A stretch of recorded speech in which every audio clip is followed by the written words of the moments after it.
Imagine being 12 years old. Imagine playing with clay in your bedroom, making little animals, living in your innocent world of childhood. Wonder. Now imagine waking up one day and discovering that something else is living inside you. Something ancient. Something that hates everything you are. Something that wants to destroy not just your body, but your very soul. And the worst part, you can't stop it.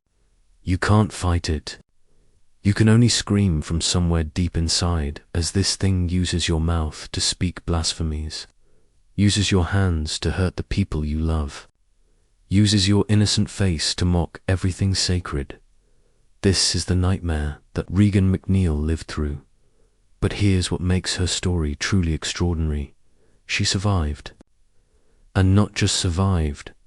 She found a way to turn her unspeakable trauma into hope for others.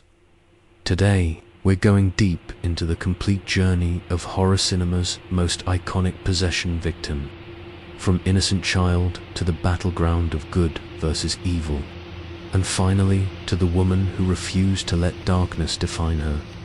This is the story of Regan MacNeil, and I promise you it's more devastating and more inspiring than you remember. Let's begin.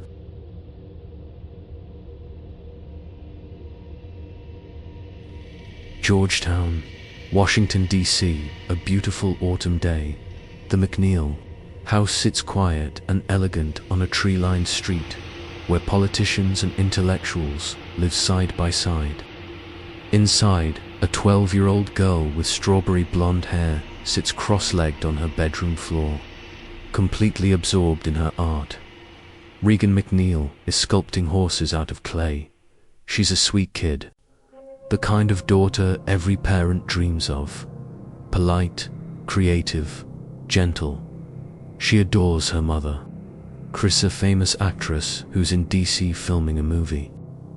With her father absent, working abroad and growing increasingly distant, Regan and her mother have formed a tight bond. They're not just mother and daughter. They're best friends navigating life together. Regan's world is small and safe. She attends a private school. She has her art. She has Burke Dennings, her mother's director and friend, who sometimes babysits her and tells her inappropriate stories that make her giggle. She has the household staff Carl and Willie who fuss over her like grandparents. And she has her Ouija board. It's just a game, really. A toy. She sits with it sometimes, asking it silly questions, watching the planchette move across the letters. She's even given a name to whatever force seems to guide it. Captain Howdy. Captain Howdy says hello. She tells her mother one day, smiling that innocent smile. Her mother smiles back, amused. Kids and their imaginary friends. But Captain Howdy isn't imaginary, and he isn't a friend. The first sign that something is wrong comes on the night of her mother's party. Chris is entertaining guests downstairs, producers, important people sipping cocktails and discussing art. Regan appears at the top of the stairs in her nightgown, looking pale and strange. "You're gonna die up there," she says to an astronaut guest, her voice flat and emotionless. Then she urinates on the carpet in front of everyone. Chris rushes to her daughter, mortified and confused. This isn't like Regan. This isn't like her at all. "I don't know what happened, Mum," Regan says later, tears streaming down her face. "I didn't mean to." But deep down, in a place Regan can't quite reach anymore, something is laughing. The transformation has begun.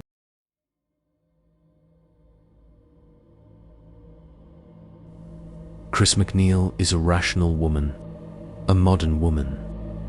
When your daughter starts acting strange, you take her to doctors. That's what responsible parents do, so that's exactly what Chris does. First, the pediatrician. He examines Regan thoroughly, checks her reflexes, looks in her ears and throat. Everything seems normal. Maybe it's just a phase. Puberty approaching. Stress from her father's absence. Let's run some tests, he suggests, just to be safe. The tests begin. Blood work. Everything normal, but Regan is getting worse. She complains that her bed shakes at night. Chris dismisses it as nightmares. Then one afternoon, Chris actually sees the bed violently shaking with Regan in it. The heavy frame somehow bouncing on the floor, like it weighs nothing. The doctors order more tests, neurological evaluations, brain scans, x-rays. They're looking for tumors, lesions, anything that might explain the sudden personality changes, the violence, the incidents, because by now, the incidents are piling up. Regan has been attacking people. Her mother had to physically restrain her during one outburst.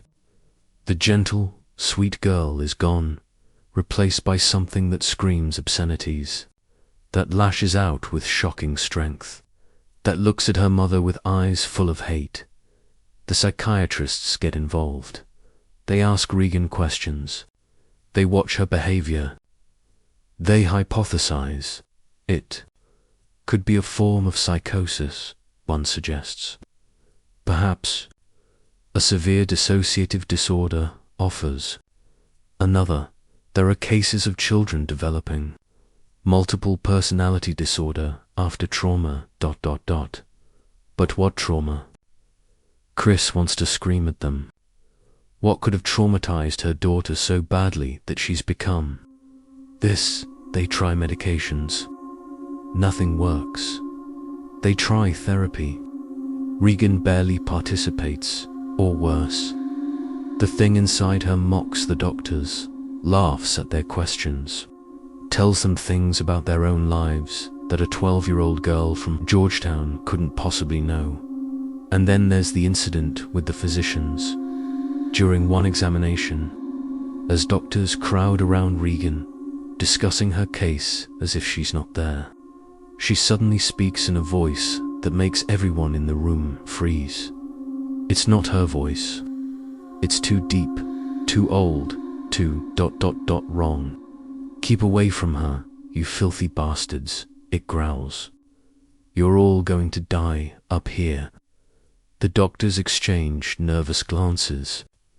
They increase her medication.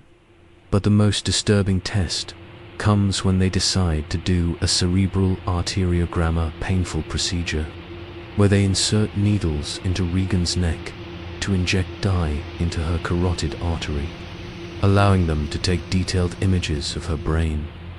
Regan is strapped to the table, conscious but sedated. The needles go in.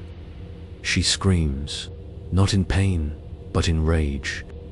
She's thrashing against the restraints with such force that it takes for orderlies to hold her down.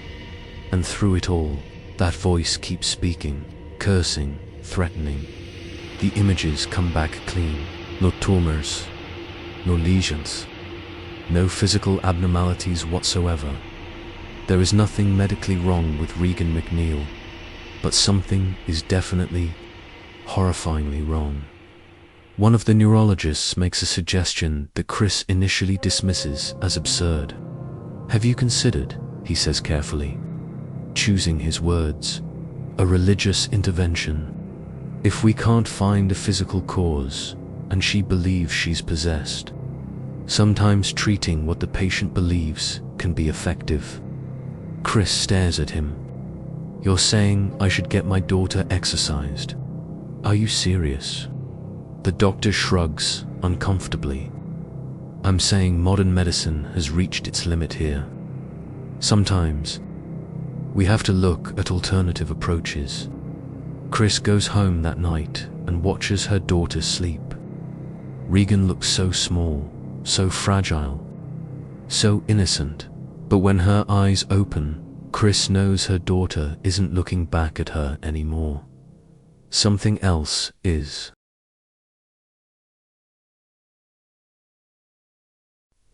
Father Damien Carras, is drowning, not literally, but spiritually. His faith, once so strong, so certain, has been eroding like a cliff face battered by waves. His mother just died, alone, in a psychiatric facility, while he lived comfortably at Georgetown University, using his education and privilege.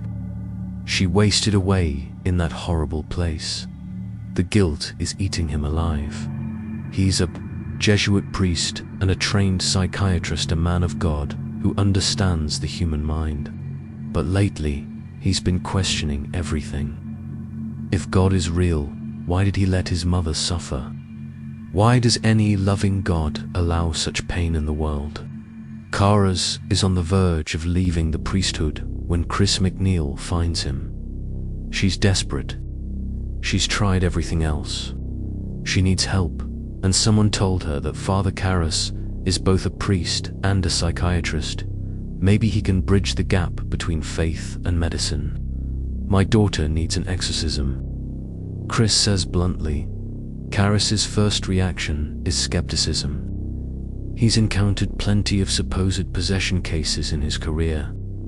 Every single one turned out to be psychological, schizophrenia, dissociative disorders, psychosis.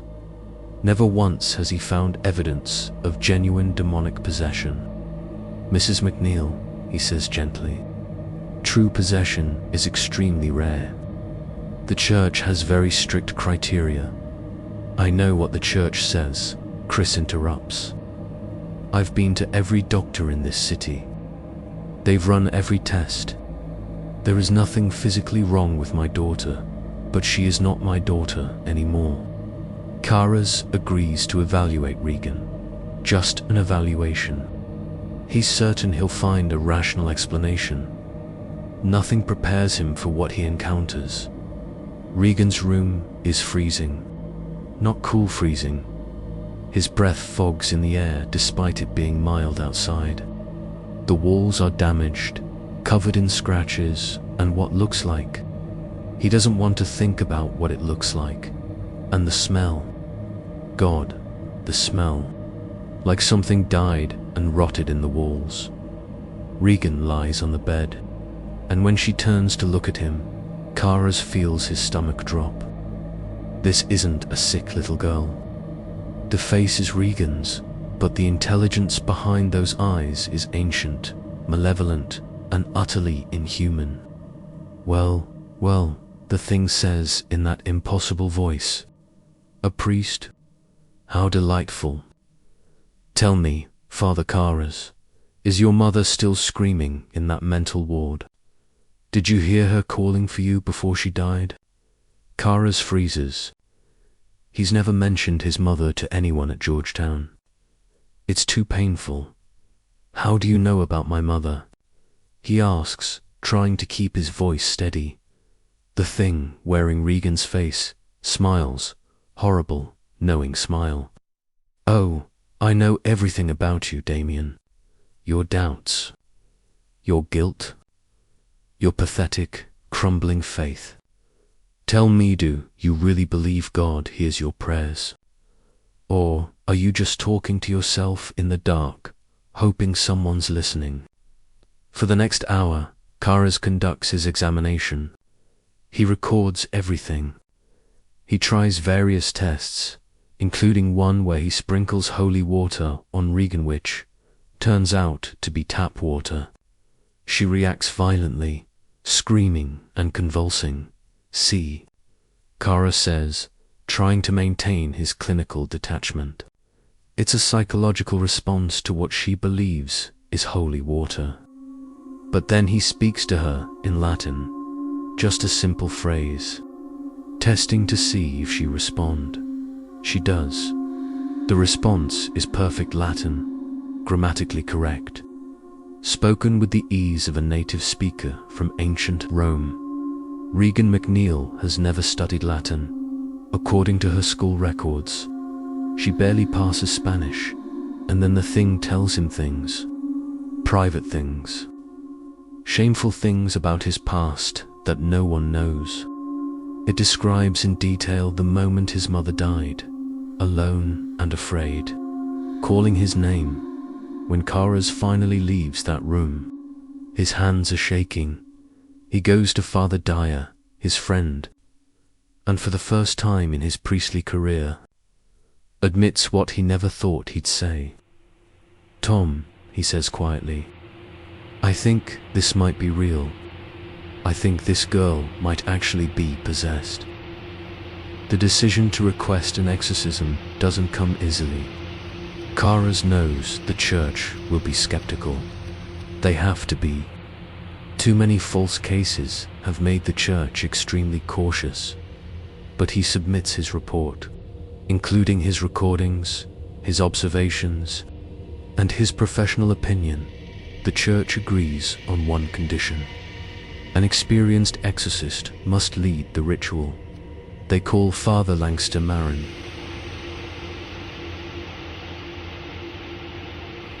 When Father Langster Marin steps out of the taxi in front of the MacNeil house, he pauses for a long moment, looking up at the bedroom window where a strange light flickers. He's an old man now. His face is weathered, his body frail, but his eyes hold a steely determination that comes from having fought this battle before, and won years earlier. Marin was on an archaeological dig in northern Iraq. In the ancient ruins of Hatra, he encountered something that would change his understanding of good and evil forever. He found a statue, a grotesque figure with a demonic face. The local workers called it Pazuzu, an ancient Assyrian demon. And that night, Pazuzu came for him. The possession of a young boy. The battle that followed. Marin barely survived that exorcism, and it left him with a weak heart and the knowledge that true evil exists in this world. Now, standing before this Georgetown house, he knows Pazuzu has returned. He can feel it in the air, that same malevolent presence. The demon remembers him too. This isn't just about saving a little girl. This is personal. Father Karas meets Marin at the door. "Father Marin, I've prepared everything according to the ritual. It knows we're here." Marin interrupts, his voice calm but grave. "It's been waiting." They enter the house together, and immediately the atmosphere changes. The temperature drops. The lights flicker. Upstairs, they can hear something moving, scraping, and then ... laughter. That horrible, inhuman laughter. Chris MacNeil is at the bottom of the stairs, her face haggard from weeks of sleepless nights watching her daughter suffer. "Please," she begs. "Please save my little girl." Marin places a gentle hand on her shoulder. "We will do everything in our power. But you must understand, this will not be easy. The demon will fight, and it will use everything it can against us." They gather their materials: holy water, crucifixes, the ritual text of the Roman Rite. Karas is nervous. His faith is still shaky, still recovering from his crisis. But Marin is a pillar of calm certainty. "Do you believe in the devil, Father Karas?" Marin asks as they prepare. "I'm not sure what I believe anymore," Karas admits. "Then believe this," Marin says, looking him in the eye. "Evil exists. Pure, absolute evil. And tonight, we fight it." They climb the stairs to Regan's room. The moment they open the door, they're hit with a wall of cold air and that overwhelming stench. The room is a nightmare made real. Furniture is overturned. The walls are covered in scratches and obscenities. And in the bed, bound by restraints, is the thing that used to be Regan MacNeil. Her head turns toward them with a sickening crack of vertebrae, rotating far past what should be humanly possible. "Well, hello, Father Marin," it says, with a smile that splits Regan's face grotesquely. "We've been expecting you. Did you really think you could get rid of me so easily last time? I've been waiting years for this rematch." Marin's expression doesn't change. He simply opens his ritual book and begins to read.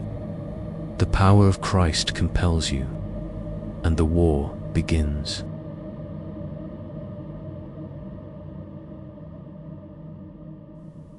The battle for Regan MacNeil's soul lasts for hours. Hours that feel like days. Father Marin and Father Karras stand on either side of the bed, reading from the ancient ritual, speaking the words that have been used to combat demons for centuries. Exorcismus te, omnis imendis, spiritus, omnis satanica, potestas. The demon doesn't go quietly. It rages. It screams. It makes Regan's body contort in ways that defy anatomy, her spine, arching backward until her head nearly touches her heels, her limbs twisting at impossible angles. The bed rising several feet off the ground before crashing back down with a force that shakes the entire house. Objects fly across the room. A dresser slides across the floor as if pushed by invisible hands. The crucifix on the wall spins wildly, then tears free and hurtles toward Marin, who calmly catches it mid-air. But the physical assaults are nothing compared to the psychological warfare. The demon knows these men, knows their secrets, their shames, their deepest fears. It speaks to Karras in his mother's voice. Why did you leave me, Dimmy? Why did you let me die alone? Karras' face crumbles. His mother used to call him Dimmy. No one else knows that. Don't listen, Marin commands. It's trying to break you. Focus on the words. They continue the ritual, but the demon shifts tactics. It speaks about Karras' doubts, his failing faith, mocking his prayers. Do you really think he's listening? Do you really think there's anyone up there who cares about this pathetic little girl, or you, or any of you meaningless specks? Marin never wavers. He's heard it all before. He knows the demon's tricks. But Karras is struggling, his faith hanging by a thread. The temperature in the room drops even further. Their breath comes out in thick clouds. Ice forms on the windows, and the smell intensifies sulfur mixed with decay, so overpowering that Karras has to step back, covering his mouth. Take a break, Marin says quietly. Just for a moment. Karras stumbles out of the room, gasping for air. When he comes back, Marin is alone with the demon, continuing the ritual by himself, his voice strong despite his aged body, but the strain is showing. Marin's face is pale. He's clutching his chest. Father Marin. Karras moves toward him, concerned. I'm fine, Marin says, but he's not. His heart, his weak heart, that barely survived the last exorcism, is struggling. The demon sees it. Oh, is the old man tired? Is his decrepit heart giving out? You won't survive this, Marin. You know that, don't you? This body will kill you. It doesn't matter, Marin responds calmly. What matters is freeing this child. They continue. The ritual goes on. Marin's voice grows weaker, but he doesn't stop. The power of Christ compels you. Does it? The demon laughs. Does it really? Because from where I'm sitting, it seems like your Christ has abandoned you. Then Marin clutches his chest. His face goes white. The book falls from his hands. Father. Karras catches him as he collapses. Father Langster Marin is dead before he hits the floor, and the demon laughs. Laughs with Regan's voice, with such genuine joy at this victory that the sound echoes through the house like a death knell. Karras kneels beside Marin's body, his mind reeling. Everything his faith, his hope, his belief that good could triumph crumbles in that moment. He looks at Regan, possessed and laughing at them. And something breaks inside him. Rage. Pure, white-hot rage. Nitrogen monoxide. He screams and launches himself at the bed. His hands wrap around Regan's throat. He's attacking her, attacking the thing inside her, not caring anymore about rituals or protocols or anything except making it stop. Take me. He screams at the demon. You want someone? Take me. Come into me. And in that moment of sacrifice, of offering himself to save this child, Karas finds his faith again. The demon, perhaps surprised by this turn of events, accepts it, leaves Regan's body in a rush of cold wind and plunges into Karas. For a brief moment, he feels it, the absolute evil, the hatred, the desire to destroy everything good in the world. It's overwhelming, consuming, a darkness so complete that it threatens to swallow him whole. But Karas holds on to that one shining moment of faith, of sacrifice, of love for this innocent child. With the last of his strength, the last of his willpower, he throws himself toward the window. The glass shatters. Father, Damien, Karas, falls 2 stories onto the stone steps below, in the bedroom. Regan MacNeil gasps, her eyes clearing, her body going limp as the demon's presence vanishes. She's free. The morning after is quiet, too quiet. After the chaos of the night before, Chris MacNeil sits beside her daughter's bed, holding Regan's hand, crying tears of relief and grief.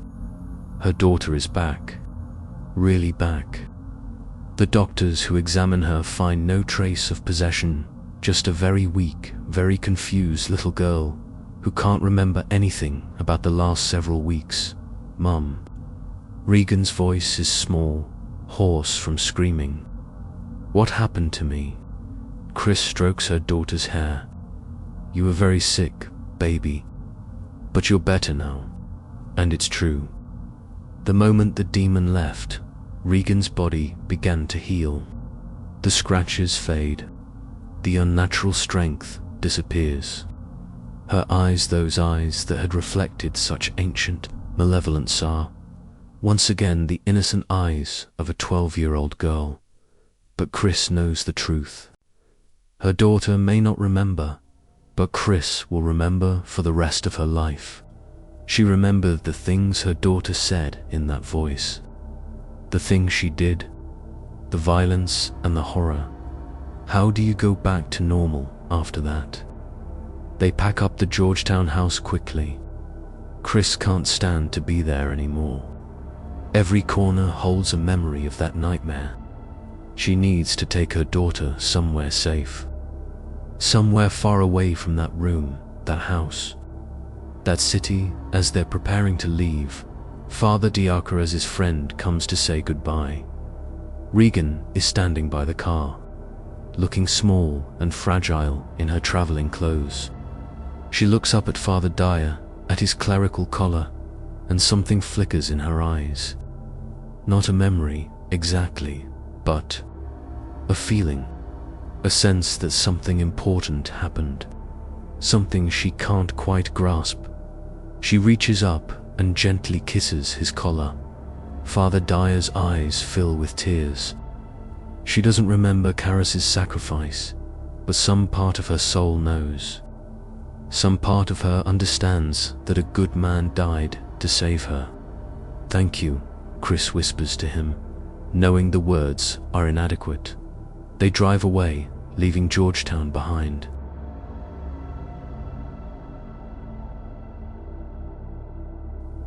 Regan MacNeil grows up.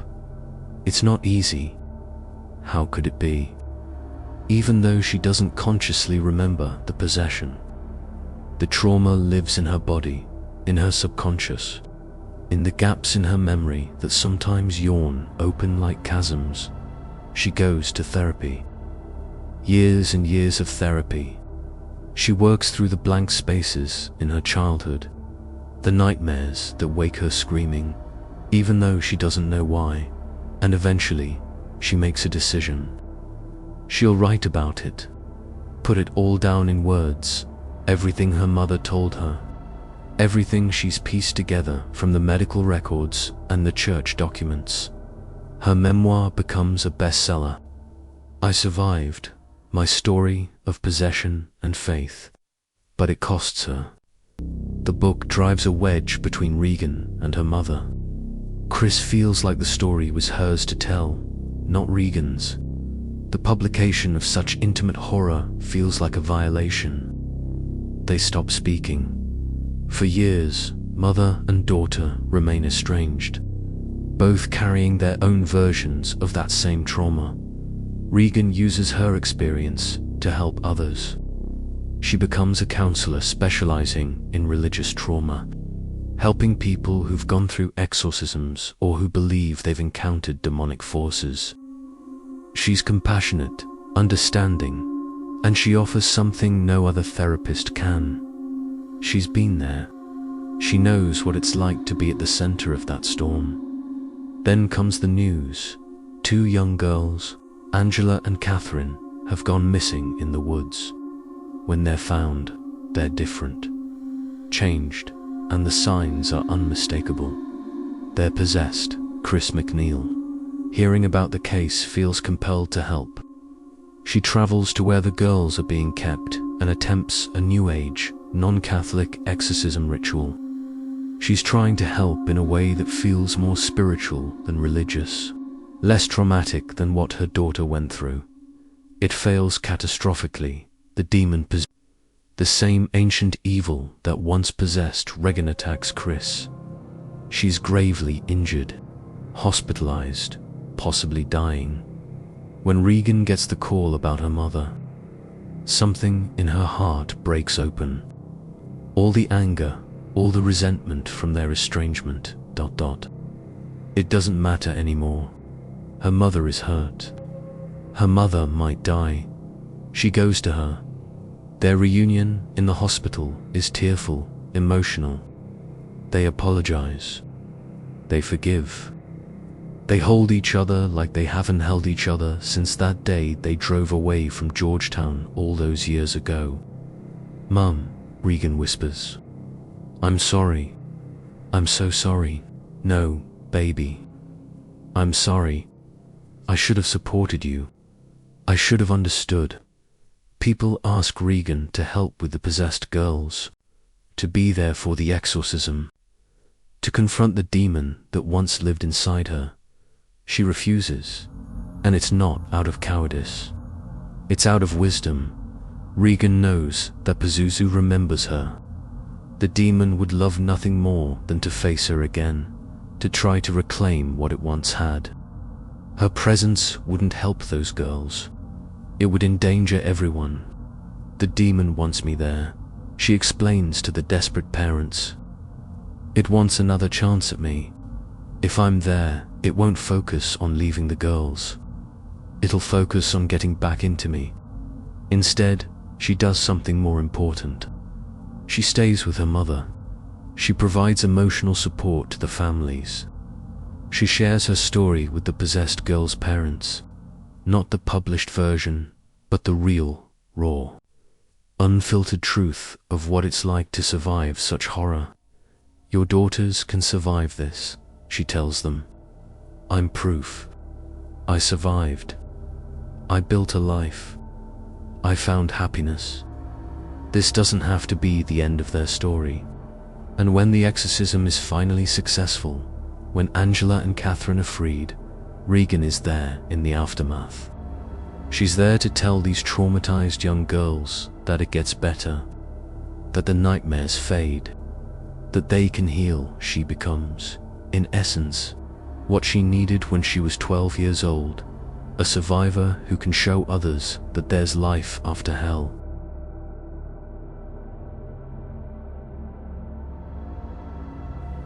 Regan MacNeil's story is ultimately about more than horror. Yes, she was the victim of one of the most terrifying possessions in history. Yes, she was the battleground where ancient evil and divine good fought for dominance. Yes, she suffered in ways most people can't even imagine, but she also survived. And she didn't just survive, she transformed her trauma into purpose. She took the worst thing that ever happened to her and used it to help others.